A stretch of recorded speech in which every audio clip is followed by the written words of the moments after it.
লামাঝাবি এক বক্তা মীর মুয়াজ্জম হোসেন সাইফি গত কয়েকদিন আগে আমাদের বাংলাদেশের সমস্ত ঘরানার উলামায়ে কেরামের সম্মিলিত একটি সেমিনার হয়েছে।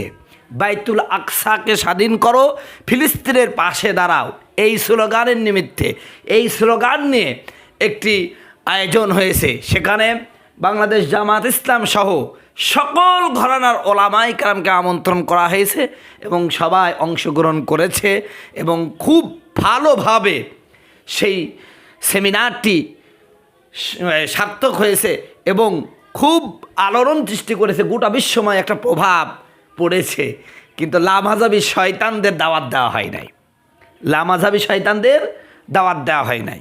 দাওয়াত দেওয়া হয় নাই কেন? লামাঝাবিরা এতে বিশাল ক্ষিপ্ত যে সবাইকে দাওয়াত দিল, কিন্তু আমাদের সহিহ আকীদার কোন আলেমদেরকে সেখানে দাওয়াত পর্যন্ত করা হয় না। কেন?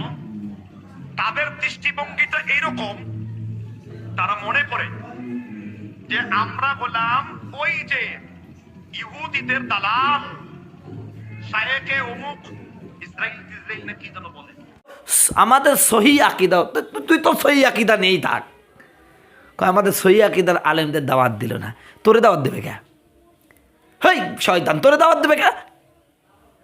তোরা তো ইসরায়েলের একদম ঘনিষ্ঠ বন্ধু, তোরা হামাসের আকীদা নিয়ে কথা বলিস, তোর ওই আকীদাই আমাদের তহাবায় থুতু দিতে চাইলো, উড়ে রেগে মেগে আগুন।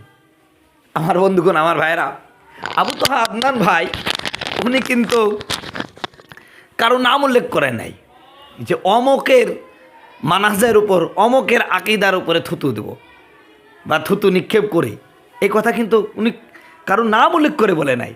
কিন্তু মুজাফফর শয়তান রেগে গেছে, লামাঝাবি সব শয়তানগুলো রেগে গেছে। আরে ভাই, তোর গায়ে বাঁধলো কে? তোর নাম বলছে, তোর নাম বলছে, তোর তো নাম বলে নাই, কিন্তু তোর গায়ে লাগলো কেন? মানে কারণ হলো চোরের মন পুলিশ। পুলিশ সবসময় ও চিন্তা করে আমাকেই মনে হয় বলল। তো এই একটা অবস্থা। তো লামাঝাবি তো মুসলমানের কেউ না, সুতরাং তাদেরকে দাওয়াত দেওয়ার কোনো মানে সুযোগই নাই। বরং লামাঝাবিদেরকে যদি এই সেমিনারে দাওয়াত করা হতো, এই সেমিনারটা এত সুন্দরভাবে সার্থক হতো না। কারণ এই শয়তানগুলো যেখানেই থাকবে সেখানেই ওরা গ্যাঞ্জাম বাঁধাই দেবে। এই জন্য এই যে জাতীয় সেমিনারটি হয়েছে সকল ঘরানার ওলামায়ে কেরামকে নিয়ে, সবচাইতে আমার আবরার এই রেজাউল করিম আবরার ভাইকে বলছি, যাকে ধন্যবাদ জানাই যে উনি বিচক্ষণতার প্রমাণ করেছেন যে লামাঝাবিদেরকে দাওয়াত দেয় না। কারণ এই শয়তানগুলোকে দাওয়াত দিলে এই সেমিনারের যে মূল উদ্দেশ্য এটা হাসিল হতো না। সম্মানিত বন্ধুগণ, আমার ভাইয়ারা আমার, আমি গত অনেক বক্তৃতায় বলেছি, আজও বলছি, লামাঝাবি শয়তানগুলো মুসলমানের কেউ না। ওরা ইসরায়েলের প্রোডাক্ট, ওরা হলো খ্রিস্টানদের প্রোডাক্ট, ওরা হলো ইহুদিদের প্রোডাক্ট, এতে কোনো সন্দেহ নাই। এতদিন সন্দেহ ছিল, বর্তমান হামাসের বিরুদ্ধে তাদের বিষোদ্গার এবং কুলাঙ্গারপনা কথা আর ইসরায়েলের প্রতি দরদ মাখা কথা। ইহুদিরা শিরিক করে না, ইহুদিরা দাড়ি বড় রাখে, ইহুদিরা মাথায় টুপি পরে, এত ভূয়সী প্রশংসা প্রমাণ করে দিয়েছে এই দেশের লামাঝাবিরা ইসরায়েলেরই অংশ। এরা মুসলমানের কেউ না, এরা ইসরায়েলের অংশ, এতে কোনো সন্দেহ নাই। সম্মানিত বাবাজিরা আমার, এজন্যই বলছি, হে আমার যুবক ভাইয়েরা, জমাতি বোনেরা, এই লামাঝাবি শয়তানদের কুমন্ত্রণায় পড়ে যারা এই দেশের হক্কানে ওলামায়ে কেরামের বিরুদ্ধাচরণ করো, আল্লাহর নামে, আল্লাহর হস্তে বলছি, ফিরে আসো, এখনও সময় আছে। না হলে এই লামাঝাবি শয়তানদের সাথে থাকার কারণে কিয়ামতের ময়দানে আফসোস করা ছাড়া কিছুই থাকবে না। সেই দিন লামাঝাবিরা বক্তা, লামাঝাবি শায়েখগুলো তোমাদের বিরুদ্ধে, তোমাদের পক্ষে কোনো কথা বলতে পারবে না। তারা এ কথা বলবে, সাওয়াউন আলাইনা আসাসিনাম সাবারনা মালানা মিন মাহিস।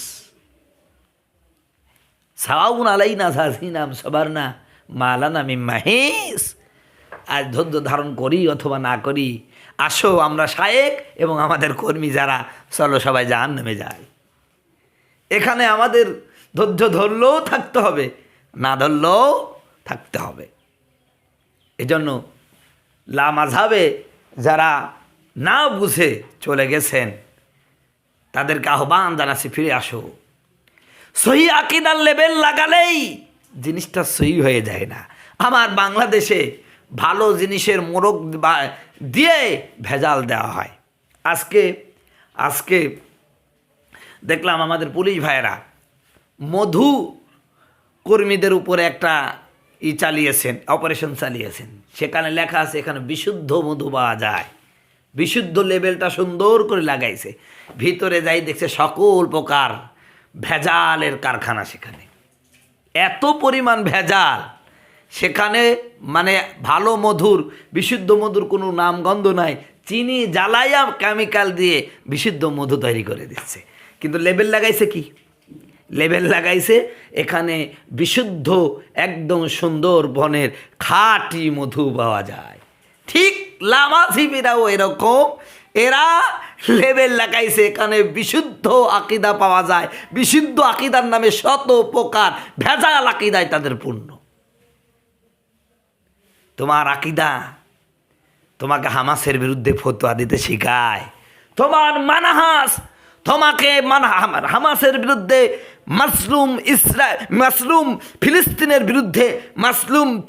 বিরুদ্ধে অবস্থান করতে উদ্বুদ্ধ করে। এই মানাজের উপরে, এই আকীদায় তহা ভাই তো থুতু নিক্ষেপ করতে চাইছে, আর আমি প্রসাব করে দিতে চাই। কিসের এই সমস্ত আকীদা, কিসের এই মানাজ?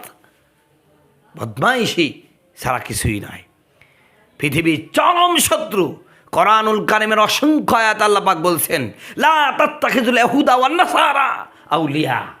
খবরদার ইহুদি নাসারাকে বন্ধু বানায়ও না। আর এই লামাযহাবিদের সবার সম্পর্ক এই ইহুদি খ্রিস্টানদের সাথে। দেখেন না, আব্দুর রাজ্জাকের সাথে একটা ছবি ভাইরাল হয়েছে। ওই ছবিতে আমরা কি দেখেছি তিনি ইহুদি এবং নাসারার সাথে বৈঠক করছে, গোল মিটিং করছে। তিনি হক্কানি কোনো আলেমের সাথে বসতে চান না। আমাদের মুফতি রেজওয়ান রফিকি ভাই ফোন দিয়েছিলেন, তিনি তাকে বলেছিলেন আমি আপনাকে মানুষই মনে করেন না। উনি মানুষ মনে করে কাকে? ইহুদি এবং নাসারাকে। আলেমদেরকে মানুষ মনে করে না। দাওয়াত পাই না, আর কুকুরের মতন ঘাউ ঘাউ ঘাউ ঘাউ ঘাউ ঘাউ ঘাউ করছে। হ্যাঁ একটা তোদের মতন শয়তানদেরকে কী জন্য দাওয়াত দিতে হবে? শয়তান কোথাকার। শয়তানরা আবার বলছে আমরাও বানাবো। মানে ওরা, ওদের যে স্বরূপ, ওদের যে আসল মুখোশ, ওলামায়ে কওমিয়া, ওলামায়ে আলিয়া সবাই মিলে মানে স্পষ্ট করে দিয়েছে। গুমর ফাঁক হয়ে গেছে, পায়জামা খইলে গেছে। এই জন্য মানুষকে বোঝাবার জন্য ওনারা আবার আরেকটা দেখছি সেমিনারের ডাক দিয়েছে। কোনো সেমিনারে কাজ হবে না, এগুলো শয়তান, এগুলো ইহুদি এবং নাসারাদের একদম তাজা প্রোডাক্ট, এতে কোনো সন্দেহ নাই।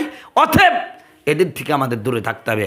আল্লাহ সুবহানাহু ওয়া তাআলা আমাদের সকলকে এই তথাকথিত সহি আকীদার লেবেলধারী শয়তান থেকে আমাদেরকে বিরত রাখুন, আর আমাদেরকে আহলে সুন্নাত ওয়াল জামাতের আকীদা এবং তাদের সকল মডেল অনুসরণ করার তৌফিক দান করে সকলে বলুন আমিন।